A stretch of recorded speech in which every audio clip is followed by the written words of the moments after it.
हम कथा सुनाते साईं शिरडी धाम की, हम कथा सुनाते साईं शिरडी धाम की। ये साईं ज्ञानेश्वरी है, यह साईं ज्ञानेश्वरी है पुण्य कथा श्री साईं की। यह साईं ज्ञानेश्वरी है पुण्य कथा श्री साईं की। ओम साईं राम। साईं जीवनमाला प्रस्तुत करते हैं श्री साईं ज्ञानेश्वरी अध्याय 6 ईश्वर का ऐश्वर्य, कथा मेरे शिरडी के साईं नाथ की। स्वागत करता हूं आपके अपने चैनल पे, मैं हूं राम गुप्ता।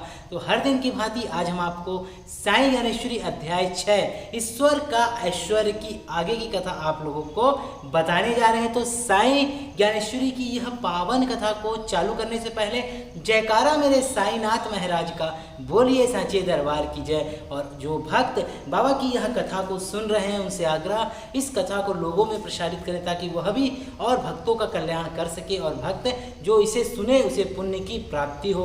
हम बाबा को ये महाकथा संसार में फैली इस महामारी को दूर करने के लिए शिरडी के साईं बाबा की द्वारका माई से बाबा को सुना रहे हैं और बाबा हमें आशीर्वाद दे रहे हैं और आप सभी को आशीर्वाद दे रहे हैं कि जल्द से जल्द अब ये दुख का समय समाप्त होने वाला है और सुख के दिन आने वाले हैं। आज से मंदिरों के द्वार खुल रहे हैं, तो आप लोगों से मैं एक आग्रह करना चाहूँगा, अगर आज से मंदिर खुल रहे हैं, आप मंदिर जाते हैं तो जाइए, पर सोशल डिस्टेंस का पालन करें। जो नियम कानून आया है कि घंटियाँ नहीं बजाना है, प्रसाद लेकर नहीं जाना है और लोगों से दूरी बना के रखना है और हो सके मंदिर में मूर्ति प्रतिमा को टच नहीं करना है। दूर से प्रणाम कीजिए क्योंकि कोरोना का फैला हुआ है महामारी, तो यह पालन आप करें। और जो भक्त साईं जीवनमाला से जुड़ना चाहते हैं वह ज्वाइन कर लीजिए और मंदिर के पर्सनल मेंबर आप बन सकते हैं। साथ ही जो भक्त नए हैं वो चैनल को सब्सक्राइब कर लीजिए, बेल आइकन को ऑन कर दीजिए और बाबा के इस महाग्रंथ में सम्मिलित हो पुण्य के भागीदार बने। तो चलिए शुरुआत करते हैं साईं ज्ञानेश्वरी अध्याय 6 ईश्वर का ऐश्वर्य की आगे की कथा को। एक बार श्री साईं ने अचानक कोंडिया सुतार को कहा, तू जल्दी से भागकर अपने खेत पर जा और वहाँ भीषण आग लगी है, तुम्हारी फसल के बीच वाले ढेर के समीप भी आग पहुँच गई है, जा अपनी फसल को बचा ले, लगी हुई आग को बुझा। श्री साईं की बात सुनते ही कोंडिया सुतार अपने खेत खलिहान की तरफ भागा और वहाँ उसने चारों तरफ देखा, लोगों से पूछा, उसे आग कहीं भी नहीं दिखाई पड़ी।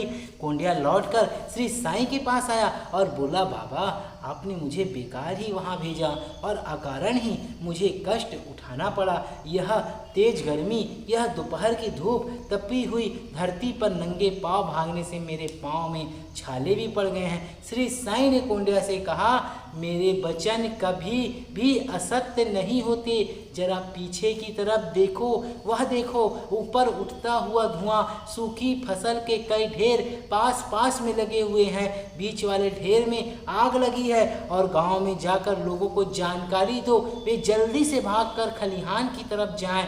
गर्मी की ऋतु, चिलचिलाती धूप, तेज हवा और प्रलयवात, पेड़ से चरमरा कर टूटती डालियां, हवा में उड़ते छप्पर और तेज आंधी, अग्नि की ऊंची उठती लपटे और भयंकर स्थिति। कोंडिया एवं शिरडीवासी घबरा गए। वे साईं बाबा के पास सुरक्षा रक्षा हेतु विनती करने आए और कोंडिया एवं शिरडीवासी श्री साईं से बोले कि हे बाबा, हमारे खलिहानों में आग लग गई है, सब कुछ भस्मीभूत हो जाएगा, हमारा क्या हाल होगा।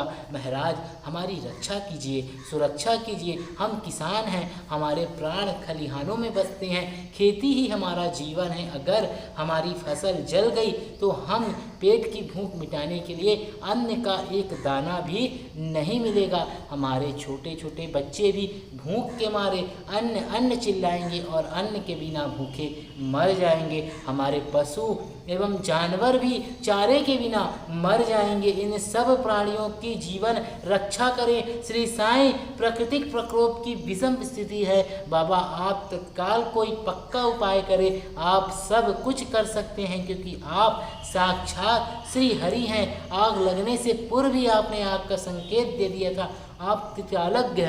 कोंडिया और शिरडी वासियों की करुण विनती सुनकर साईं को दया आ गई। वे तत्काल खलिहान पहुँचे। उन्होंने टमरेल से चुल्लू में पानी लेकर अग्नि पर छींटे डाले। पानी के छींटे लगते ही धीरे धीरे आग कम पड़ने लगी और श्री साईं बोले, यह बीच वाला अनाज का ढेर जल जाएगा, अन्य किसी भी ढेर पर आग का असर नहीं होगा। बीच वाला ढेर अग्नि का हिस्सा है, अग्नि अपना हिस्सा लेकर ही रहेगी, इसे कोई भी नहीं बुझा सकेगा। श्री साईं ने जैसे कहा वैसे ही हुआ, भीषण आग बुझ गई, फसल का केवल एक ढेर जला। लोगों के जीवन की रक्षा सुरक्षा हुई और पंचभूत पर श्री साईं का नियंत्रण था और श्री साईं के इस प्रयास से सभी खुशहाल हो गए। शाम को मस्जिद में कोंडा शिरडी वासी नाना भागचंद आदि उपस्थित हुए। श्री साईं ने कहा कि इस भागचंद को देखो, आज इसकी फसल का ढेर जलकर खाक हो गया है, इसके लिए यह दुखी है। सदा यह बात याद रखो कि लाभ हानि जन्म मृत्यु सभी ईश्वर के अधीन है। इस बात को सभी जानते हैं, परंतु फिर भी ये कितने मूर्ख हैं कि नुकसान को बर्दाश्त नहीं कर सकते।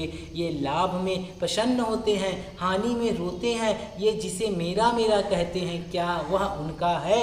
वे कैसे उसे अपना मानते हैं? अनाज का जला हुआ ढेर मारवाड़ी का नहीं था, उसके ऊपर लिपटा हुआ सूखा छिलका पशुओं का चारा था। उसकी उत्पत्ति जमीन में डाले हुए बीज से हुई थी।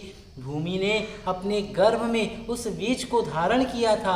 ऋतु और अवसर पर मेघ ने उसे पानी दिया, सूर्य की अमृत किरणों ने उसे जीवन विकास और आकार दिया। इस प्रकार से फसल अनाज के तीन मालिक हुए, पृथ्वी, सूर्य और बादल। इन तीनों ने मिलकर फसल तैयार की। फिर कैसे यह भागचंद मारवाड़ी कहता है कि मेरी फसल मेरी फसल? अग्नि ने फसल का भक्षण कर अपना हिस्सा ले लिया, क्योंकि सूर्य ने अग्नि तत्व अपना प्रभुत्व दिखाया और पृथ्वी ने मेहनत की थी परंतु उसे कुछ ना मिला, उसे तो उल्टे ही अग्नि का ताप सहना पड़ा। मेघ ने भी मेहनत की थी, परंतु वह स्वाभिमानी है, उसे कुछ मिला तो या ना मिले तो उसकी परवाह नहीं। वह तो अपने अंदर छिपी विद्रुलता में ही रमण करता रहता है। बादल चुपचाप बैठा बैठा नभ से देखता रहता है।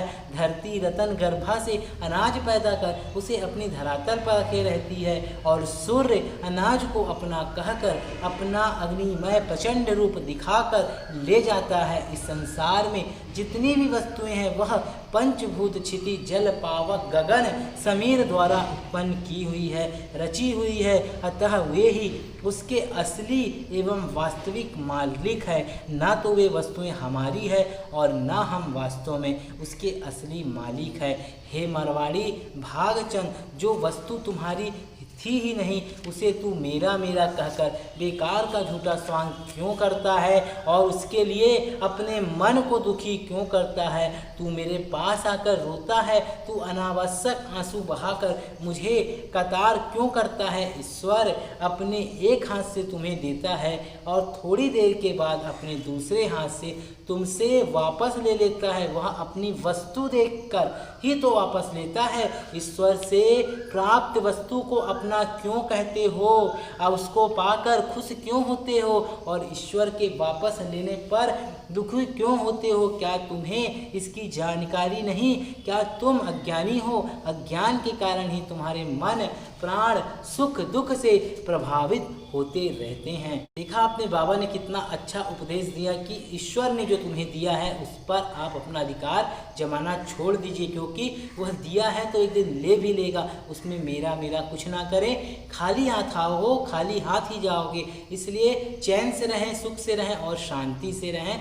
कुछ भी साथ में नहीं जाएगा। पल दो पल का डेरा है, पल दो पल का मेरा मेरा है, अंत समय में कुछ भी नहीं तेरा है। जी हाँ, साईं ज्ञानेश्वरी ईश्वर का ईश्वर की यह पावन कथा भी जारी है। अगले अध्याय में इसे संपूर्ण करेंगे। अगर आपने बाबा के इस महाग्रंथ का पाठ किया और अपने जीवन में उतारा तो शिरडी के साईं बाबा आपके ऊपर ऐसी अपार कृपा करेंगे कि आपके जीवन में कभी भी कष्ट नहीं आएगा। साईं ज्ञानेश्वरी एक ऐसा महाग्रंथ है जिसको पढ़ने से बड़े संकट और कष्ट दूर हो जाते हैं। आप इसका साप्ताहिक पारायण करें तो बाबा की अपार कृपा होती है। अगर आपके पास बुक नहीं है, कमेंट में अपना एड्रेस मैसेज कीजिए व्हाट्सएप नंबर पे मुझे। और साथ ही जो भक्त साईं बाबा सेवा आश्रम हूबहू शिरडी धाम के विकास में जुड़ना चाहते हैं, मेंबर बनना चाहते हैं, तो ज्वाइन बटन को क्लिक करें और पर्सनल मेंबर बन सकते हैं। उन भक्तों के लिए विशेष रूप से बाबा के समक्ष प्रार्थना व अर्जी लगाई जाएगी। जो भक्त साईं के इस चैनल पे नए हैं उस सब्सक्राइब कर लीजिए, बेल आइकन को ऑन कर दीजिए और अधिक से अधिक लोगों में जनहित में शेयर करें ताकि अधिक से अधिक भक्तों का कल्याण हो सके और आप बने रहें साईं जीवन माला के साथ। तब तक के लिए ओम साईं राम।